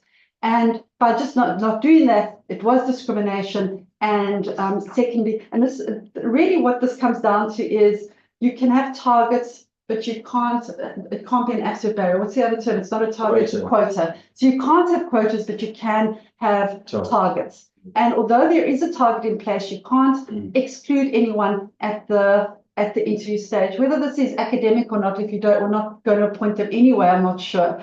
But what was weird, there's one little kind of weird little note that came out, is Mr. Erasmus on his application form referred to himself as African on his application form. And he said this is how he regarded himself. He was obviously not African, and I think that just didn't sit well either. I must say, when people try and make a fuss of an important aspect of our society, and that's redressing representativity, I think that also didn't it didn't sit well with me, I must say. I mean, look, I mean, on this, I mean, I have mixed feelings about this case. I mean, I can see how the court came to its conclusion that this was an absolute barrier. But personally, I mean, if I'm not going to be successful ultimately because I'm a white male, well then don't shortlist me. I mean, why bother to interview me in the first place? Just a personal view. I like everyone else's views on this. It's very interesting to have discussions around this. That's why I say it's a little bit academic if you're not going to appoint the person in any way.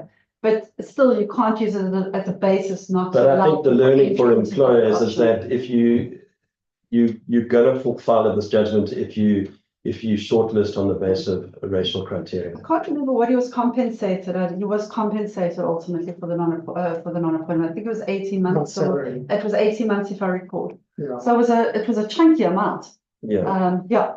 Anyway. All right, I'm keeping on the theme of discrimination, and you might, I think you'll recall that in Employment Equity Acts, to employ someone on different terms and conditions, or if they're doing the same work, there is a form of unfair discrimination. Equal pay for equal work. That's the principle. Yeah. And here you have a case of a production manager, so it's a managerial status in the Passenger Rail Agency of South Africa. And he notices over time, and he's a black man, he notices over time that his two subordinates earn more than him. And so he raises the issue, and the employer ducks, and he eventually has to go to the Labour Court, and it goes on to the Labour Appeal Court. Now, how do you establish that you are not, it's not equal pay for equal work? When you're a manager and standing alone, you obviously got a different kind of work to subordinates. It still raises the question, why are the subordinates earning more? It could be historical. They could have been there for a longer time. They could have been, there are situations where someone who's subordinate might have a higher salary. But I think what makes, us uneasy about this case is when it got to the Labour Appeal Court, they played a very traditional line that if you're going to try to prove pay discrimination, you've got to find a comparator. In other words, somebody who is doing the same work, so there's equal work, and you've then got to look at that. You say proof of the pay differentials are a result of, on the list of grounds, you've got to find a comparator who shows that they're doing the same work for higher wages. Now, if you're a manager, where do you find the comparator? Because the Labour Appeal Court did not find the two subordinates to be comparators. So they actually did not support his claim of unfair discrimination. I think Bruce and I don't know how you feel, Tanya, but we felt very uneasy about this because clearly there was certainly an onus on the employer to establish why your manager's earning less than the subordinates. And that in itself seems to be a breach of the equal pay for equal work principle. But this comparator became the obsession. In other words, I think they might have been wanting another manager as comparator.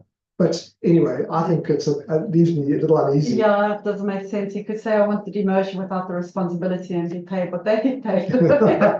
Also, on the first point on that slide, and I know Tanya and I don't always agree on this point, but what this case and other cases appear to be saying is that arbitrariness per se is not enough to prove in an unfair discrimination case. You've got to link it to one of those listed grounds or something similar to those listed grounds. So you've got to show that the pay differences in this case, or the unfair discrimination more broadly, is as a result of sex, race, gender, one of those types of issues which are listed under the Employment Equity Act. The fact that it's arbitrary and unfair on its own is not enough to succeed in these claims. Yeah. I mean, I just feel uncomfortable about that, but that's what the law appears to be. It's the narrow definition of applies to arbitrariness, to my understanding, and that's been very much settled in our law.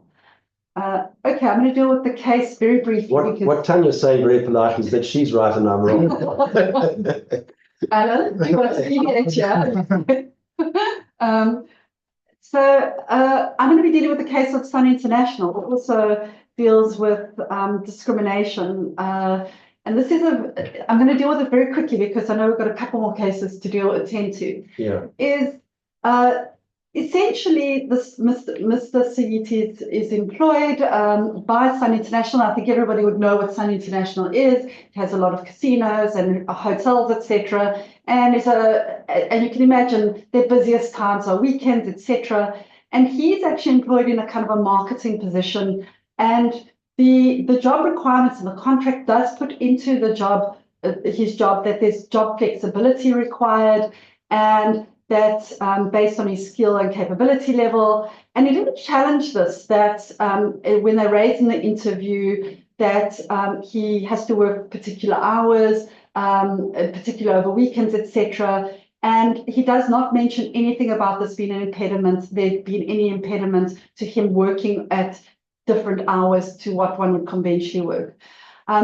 Afterwards, he mentions to the employer that he is a member of the Seventh Adventist Church and therefore can't travel or attend to any events over the Sabbath. And for those that don't know, Sabbath starts at sunset on a Friday, ends at sunset on a Saturday. So you can imagine that's a really busy time of often where events are happening. And essentially the employer initially allows us for the first, I think it's for a period of about 14 months, it gets other people to stand in, but it becomes a big problem in that people feel uncomfortable. They say, well, it's his job to be doing this, etc. And he essentially, the court, they eventually say, well, this is not tenable in your particular position. Essentially, it goes to the Labour Court. The Labour Court agrees that they need to accommodate him in relation to this. It goes to the Labour Appeal Court. And essentially, can you put up the slide, Bruce? This is what they say. That, as we know, and I think this is probably common cause of everyone, and one would hope that all employers do this, that employers must take reasonable steps to accommodate employees' religious defence.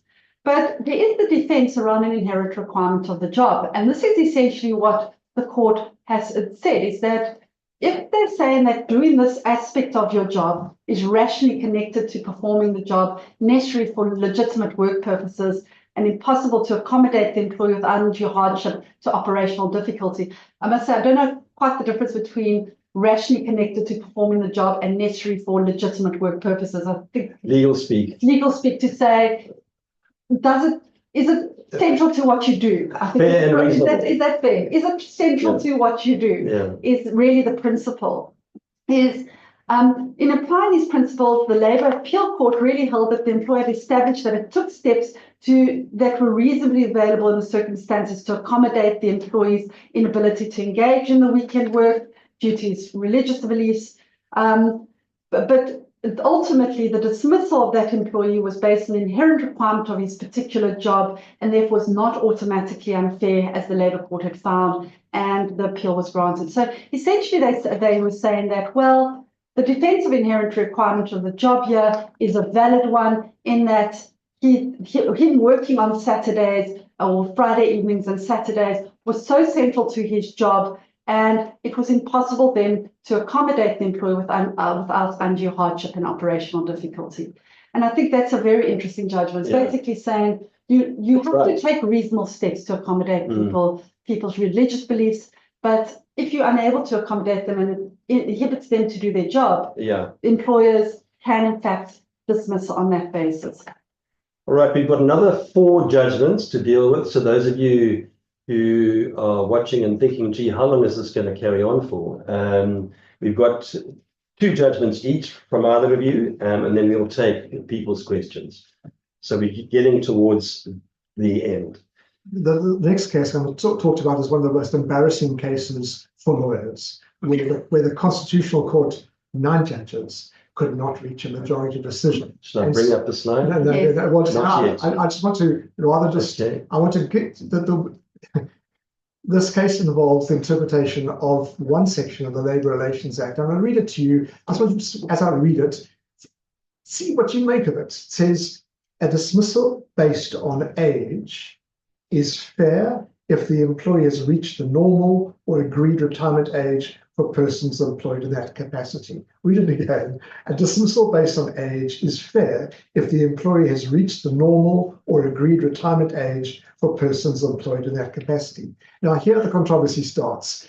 Does it mean that it's fair at the time they reach the retirement age, but if you keep the person on and then try to terminate, it's unfair? For I think it's 28 years, our law is accepted, and once it becomes fair, the retirement age, subsequently it can't become unfair. So you are effectively at risk if the retirement age in your organization is 60 and the employer at any stage thereafter 62, 64, 66 says to you, you've reached your retirement age, thanks very much. That is not unfair discrimination on the basis of age. Because if you read this, a dismissal based on age is fair if the employee has reached that normal retirement age.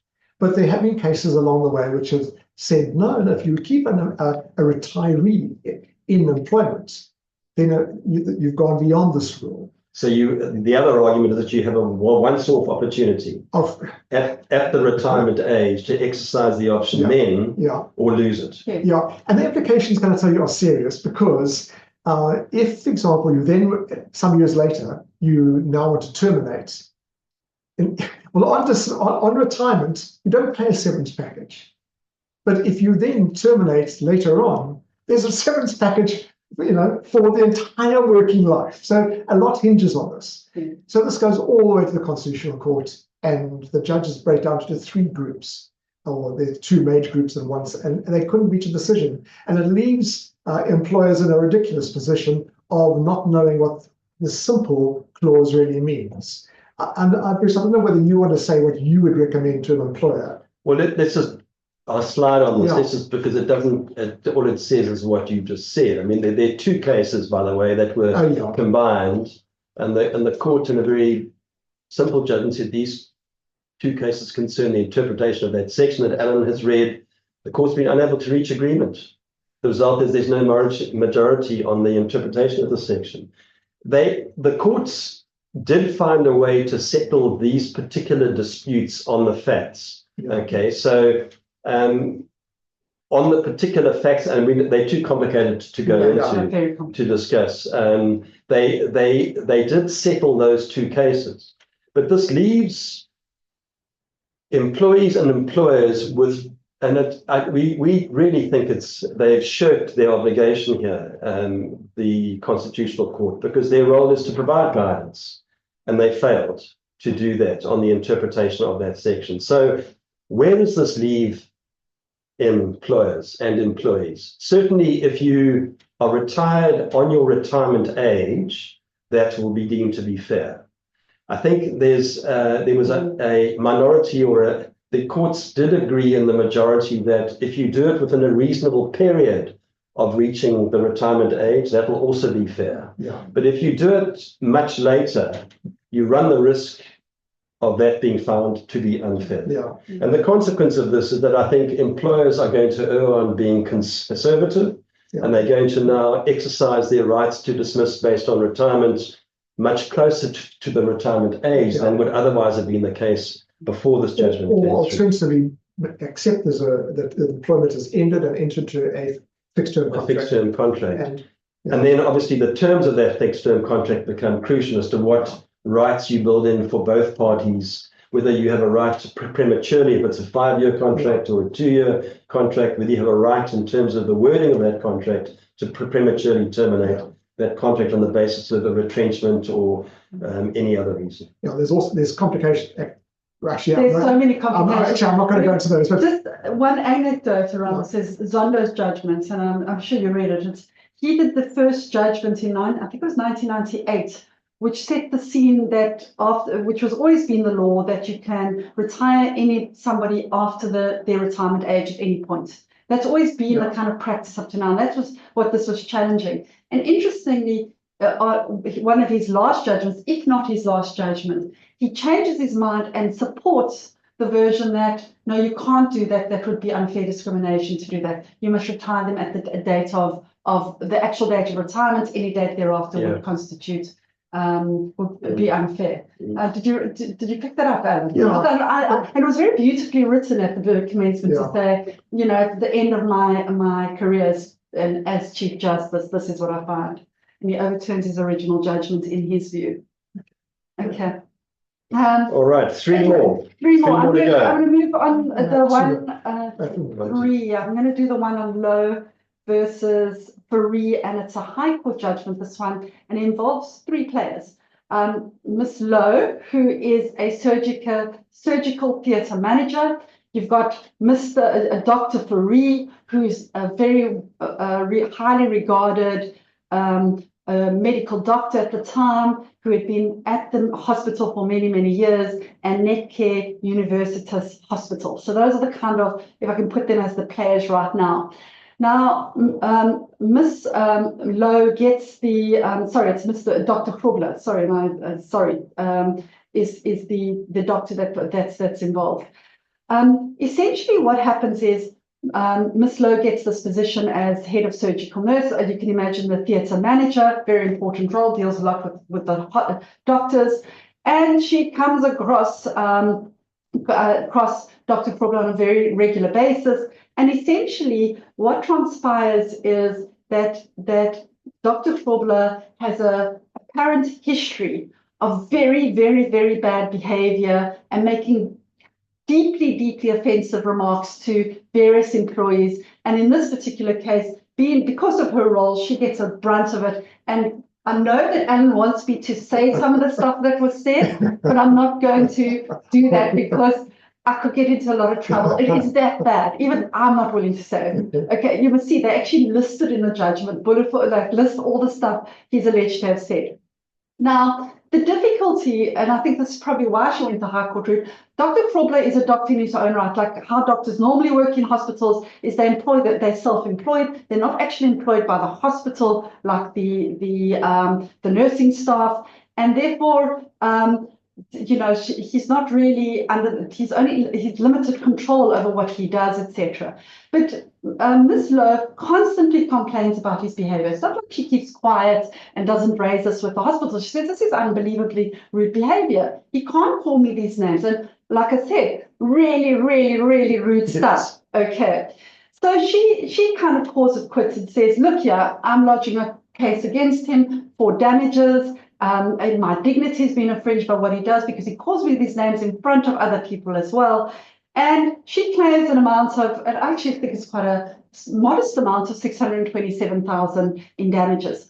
Dr. Grobler dies in the meantime, and they do a kind of and she sues both Dr. Grobler and the hospital, really. That's who the action is taken against. But essentially, their defense, the hospital's defense, is that, well, yes, she felt humiliated and degraded, but she's not really allowed to get this amount. Just because she feels humiliated and degraded, she has no right to this amount. But so just to say that, like I said, she settles, there's a private settlement with Dr. Grobler's estate. That gets paid out, but she pursues this action against the hospital. There is settlement negotiations in between. Very good colleagues of ours were involved in trying to settle it, by the way. But ultimately, they found she says she wants this money as well as an apology. The court finds that an apology isn't warranted in the circle. They can't order an apology, especially from the grave, by the way, is how they put it. And secondly, they give her ultimately an award of 300,000 Rand, which was the amount mooted in the original settlement agreements, discussions that were put before court. Just let's put up the principle, Bruce. The principle is this, is that employers, if there are grievances from employees, and you fail to comply with a reasonable standard of care expected of you to create a safe work environment, you can be held liable for that. In the High Court. In the High Court. Yeah. Absolutely. Yeah. It's not just your employees that you've got control over, but those in your working environment. If they misconduct themselves towards your employees, you've got an obligation to create a generally safe environment for everyone that works there, and you need to act accordingly. Yeah, and it's worth saying that she didn't only laid grievances on behalf of herself. But others as well. Others as well, and Yeah. the message she got from the hospital: he's such a money earner, money spinner Yes, for us. that's We true. can't touch him. Yes, and he was kind of like a bit of a demigod Yeah. in the hospital. He's kind of like so revered because he was such an amazing doctor. Yeah. Still not good. Don't forget that Section 60 of the Employment Equity Act exists and it provides that where there's been discrimination, abuse, and so on, and the employer fails to act on it, then the employer becomes liable under Section 60. And it's one of the main reasons why we are so cautious in the helpline responses that we give to you when you ask us questions about unfair discrimination. Because unless you've taken active steps in terms of that section to stop it, you become liable as the employer for harassment under Section 60. The next case is completely a different sort of area, and it's about where unions act outside their constitutions. I think this is quite a common experience. We get helpline queries about this, saying a union who's got no involvement in our industry is turned up to represent an employee disciplinary inquiry. Is this allowed? Now, here we have a constitutional court decision. I'll bring it up. Yeah, fine. Let's bring it up straight away, because it's where a union acts outside its constitution, that act is ultra vires, which is the Latin phrase for beyond its powers, and null and void. There's another sentence there, isn't there? No, that's okay, all I've okay, all right. But can I say that it's very easy in terms of the Labour Relations Act for a union to change its constitution. In this case, it involved NUMSA associated with metal industry, and this was agricultural feeds, animal feeds. It could easily have extended its constitution to cover this, but it would tried to just say we can represent them. The Labour Appeal Court, Tanya and I agree, gave a far more nuanced response, and they said, while a union whose constitution doesn't allow you to work in a particular industry, you can't represent them in negotiations, you can represent them in disciplinary inquiries. In other words, distinguishing between the two functions. The Constitutional Court wouldn't have that distinction. They said, no, if it's not in your constitution, you can't represent them in negotiations or in disciplinary inquiries. So this case, rightly or wrongly, will assist employers who want to take the point that where they're faced with a case in the CCMA or in the Labour Court, and it's brought by a union which is acting outside its constitution, this case would be helpful to employers in that instance. Yeah. And also, I think it extends also, sadly, and I like I said, I prefer the Labour Appeal Court, as Alan said, but also disciplinary inquiries, grievance inquiries, anything like that, one would assume it would extend to that. It would extend to that. And I think that's unfortunate, because people should have the right to choose their representative. Even, I don't know, I just think it goes down to the principle of fairness, that if you want to use a particular official, you should be allowed to, or union rep. But anyway, I've been overruled by the Concord, so what can I say? And we come to our last case. Sorry. 30 seconds. Okay, all right. So bring up the slide. Okay, and then we'll because this is the Mzimandi case, where essentially what happens is you've got the Newcastle municipality, where the municipal council resolution is this. It says, we are not renewing any 5-year contracts, and all contracts must come to an end and be concluded. So that's the council resolution. You have your municipal manager who goes on a frolic and decides to renew 2 contracts on his own accord for an extra 5 years. And essentially, this is obviously challenged in the Labour Court by the municipality on the legality of this particular of this extension of these contracts. And the Labour Court and the Labour Appeal Court agreed with it, is that the legality requires the exercise of power to be lawful and rational. Public officials cannot just act on their own frolic, in other words, malefides, or based on ulterior and proper motives. And the court is then, in those circumstances, obliged to intervene if an official did not apply their mind or if they disregarded any express provision of a statute. And I think that would also extend to any municipal council resolution that they can't do this. Yeah. So it was found that those extensions were in fact invalid. Okay, good. How's that for a very concise? Very concise. Okay. Right. Just to finish off, while we've got the PowerPoint up, those of you who are not Worklaw subscribers, just some of the services which you can access through Worklaw. You get same-day advice, all the cases are there, the legislation's there, you've got model procedures, you provide these types of workshops and so on. So if you'd like to get a hold of us, email me, and we can give you a free 3-day trial of our services if you're interested in having a look at what we do. Can I also say that Tanya, in her other life, apart from being part of the Worklaw team, is head of TEKISO, the dispute agency. And if you need a mediator, an arbitrator, someone to do an investigation, any third party sort of intervention by an impartial party, Tanya is the person to speak to. Get hold of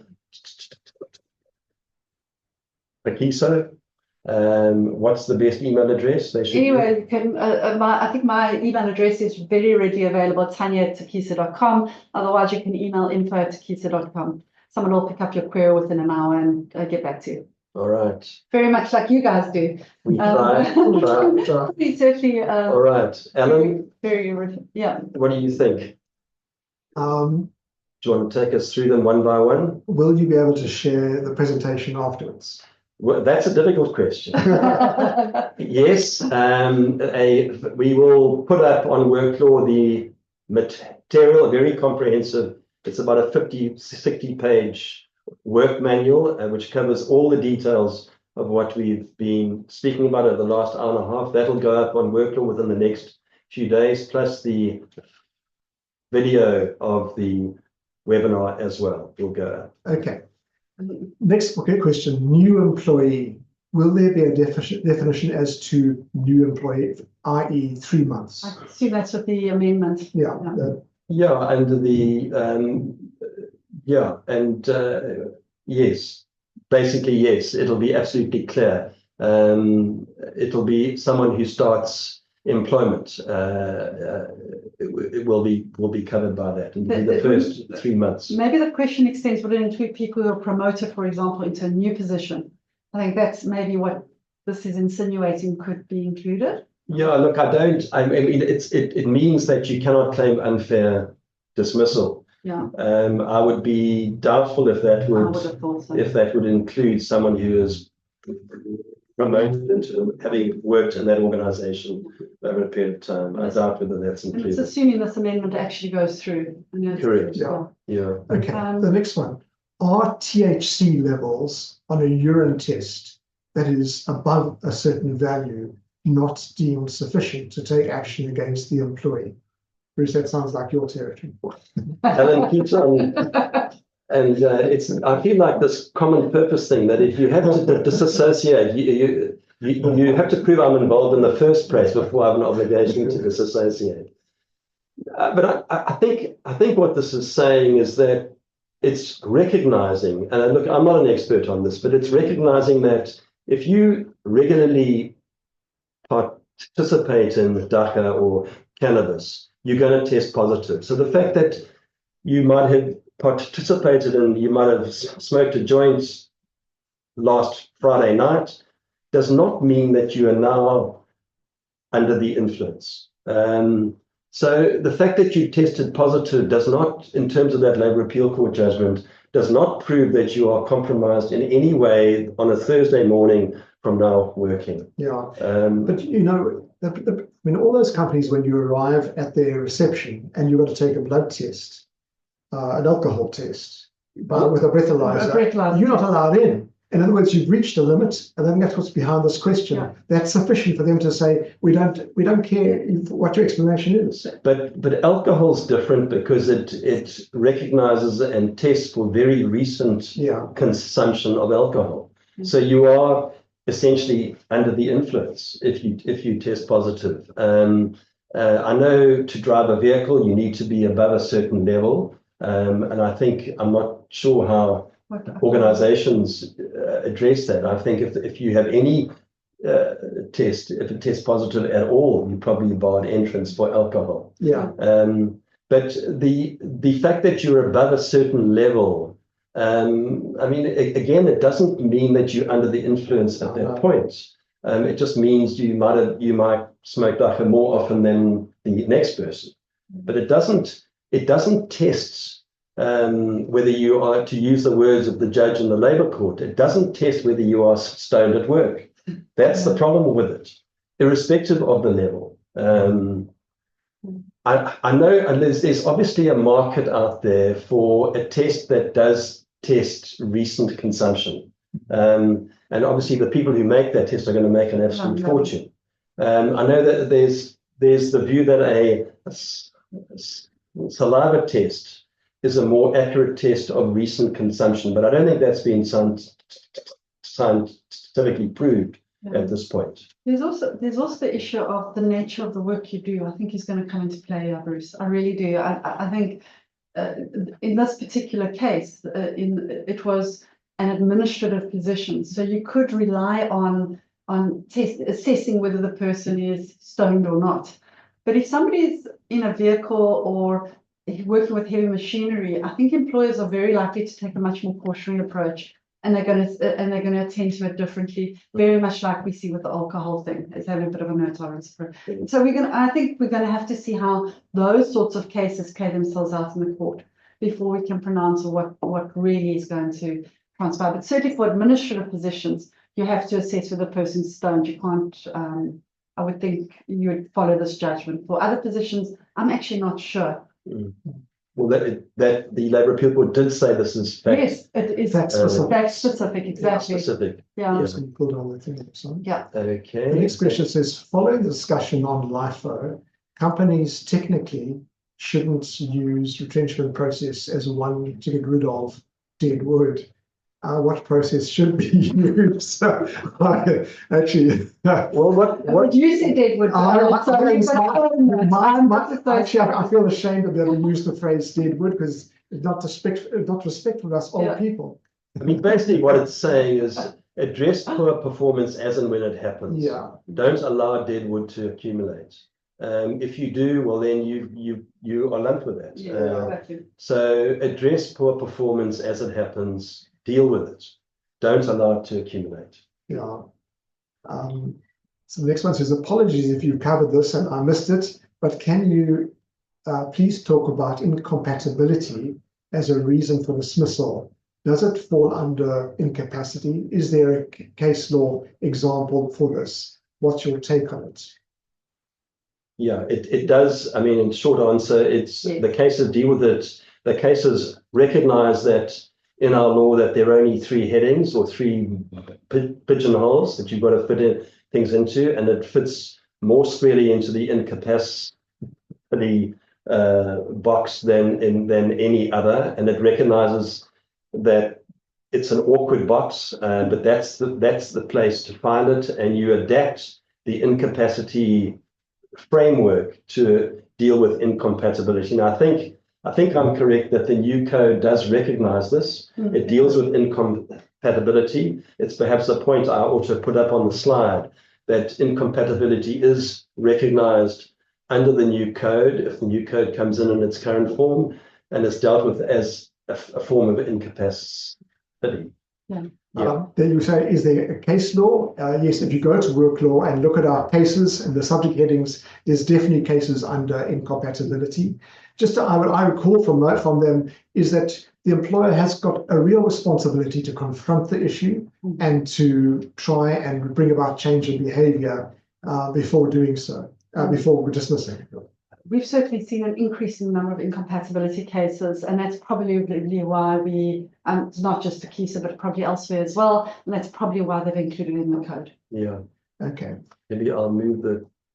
What about a fixed term contract post-retirement in respect of a critical skill being maintained on a fixed term basis post-retirement date? At the end of the fixed term contract, the contract comes to its natural end, and is not deemed an operational termination. Well, that is the correct interpretation of a fixed term contract. At the end, there's no dismissal. Just to raise one issue, in one of the cases, there was a fixed term contract post retirement, and then they need to retrench that person. So they extended by fixed term contract, and then it became an issue of what level of severance pay the person should get when they got retrenched. In that case, they said because there's a section in the Basic Conditions of Employment Act how you compute the length of service, this person got severance package for the entire working life. So your fixed term contract will have to be explicit that severance package will be only calculated on the period post retirement. I've got a view that this is a problematic way of addressing employment and retaining skills. It also shows the problem with retirement as a concept these days, is where you want to retain skills but can't because you've got a standard retirement age. And one needs to consider and say, is retirement really relevant these days? Is it really a relevant concept, considering that people are working to a much older age and still can add value? And isn't it a form of discrimination by putting people into contract and giving them less protection just because they fall above a certain age? And I know you're not allowed to comment because you're kind of saying, well... No, I'm not compromised. Do you agree? Are you... I think things have changed a lot, Yeah. but you know, there is a... Can I dare say this? I think there is an association with somebody reaching a certain age and performing less effectively. But then don't you create an objective test around that rather than a random arbitrary age? Yeah. Personally, when I was still at the university, I had to deal with somebody who was, you know, and it was a horrible process because at a time when you want to treat someone with utter dignity, Yes. you're having to then raise performance issues. Anyway, so I would say let there be a retirement age and work around it. So the next question is, or the last one there, will the cases presented today be available electronically? Yes. Yes. Yes. This one. I think all the cases are on the work law. All the cases we've dealt with All the cases that we dealt with are on work law currently, but the specific pack that we worked on will be available. We'll put this up as a particular pack under the workshops heading in your menu of services. Yeah. Bruce, you'll know the answer. Is there a construction sector specific target available?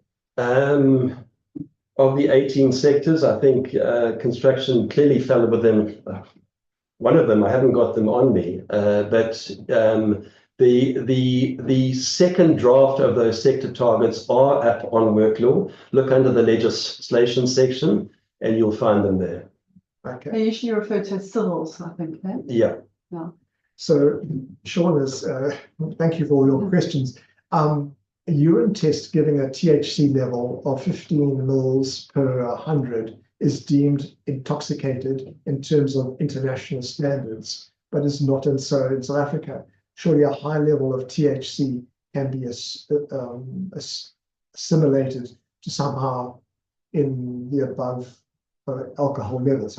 Yes. Sean, I'm not aware of that. And I mean, if that is the case, I mean, and if you were able to lead evidence of that, and if that is the case of international standards, I mean, I think that would be very useful in proving intoxication. If that is the case, I wasn't aware of that. Yeah. I mean, I didn't know. No. What is the blood level test for driving? I'm actually not even sure of that. Isn't it comma 04? Yes. I had a matter, somebody called me the other day and said that their employee was 0.4. I said, don't let them near any machine. That was my answer. Yeah. If you have more than 1,000 applications and the advertised position is marked for EE candidates, can you only shortlist to interview the EE candidates even though all other groups have applied? Now, this is quite interesting because I think there's a kind of a fairness. You know that these posts have been set aside. I suppose, look, the judgment which Tanya discussed said that it is discriminatory Yeah. to not shortlist. Yeah, I mean, I think that judgment's there, and it's so an we absolute would, no, yeah. if we're going to give you a legal answer to that, is don't shortlist. Don't use the affirmative action criteria as a basis to shortlist, because you fall foul of that judgment. I mean, I think at a practical level, doesn't make much sense to me. At a personal level, if I'm not going to be, what's the point of interviewing me if I'm not going to make it ultimately anyway? But yeah, but if you think about how practically affirmative action is supposed to work, I do understand where this judgment's coming from. Essentially, you're saying that these are the minimum requirements of the job. I want to give preferential treatment to women and or Black candidates. Okay, so you allow people to apply. You say these 3 candidates or these 5 candidates have met the minimum. Let's make it 5 candidates have met the minimum requirements, and 4 of them are Black or women candidates. 1 is a white male. We're going to give preferential treatment to above the white male, although all have met the minimum requirements. Therefore, we're going to consider who of the 4 Black women we're going to prefer because they've met the minimum requirements. But if no one meets the minimum requirements, you don't appoint. But if a white male meets the minimum requirements, you could potentially appoint them because the others haven't. the question Theoretically, that's how who it do you should work. shortlist and But you what I'm shortlist saying, and you have to interview? shortlist everybody according to You the judgment. shortlist, you shortlisted, you've got 1,000 applicants, you find an objective criteria to choose your best 10, Yeah. irrespective of their race or gender. Yeah. And then you interview those 10 and thereafter apply your employment equity. Exactly. Employment equity application comes after the interviews when you're deciding which candidate to appoint. Yeah. So that's the legal answer. That's the legal answer. Yeah. Okay. All right. I think we've reached the end. That's Yeah, the last. We 3 minutes over our allocated time. Too bad. Thank you for those of you who are still online. There's still a large number of you online still. Thanks for your participation, and just thank you very sincerely from us for your continued support of WorkLaw. And we hope you've enjoyed this webinar. If you have any queries, use the WorkLaw helpline. That's why it's there. And send through your queries, and we'll deal with them as best we can. Thanks very much. Enjoy the rest of your day. Thanks. Cheers. Bye-bye.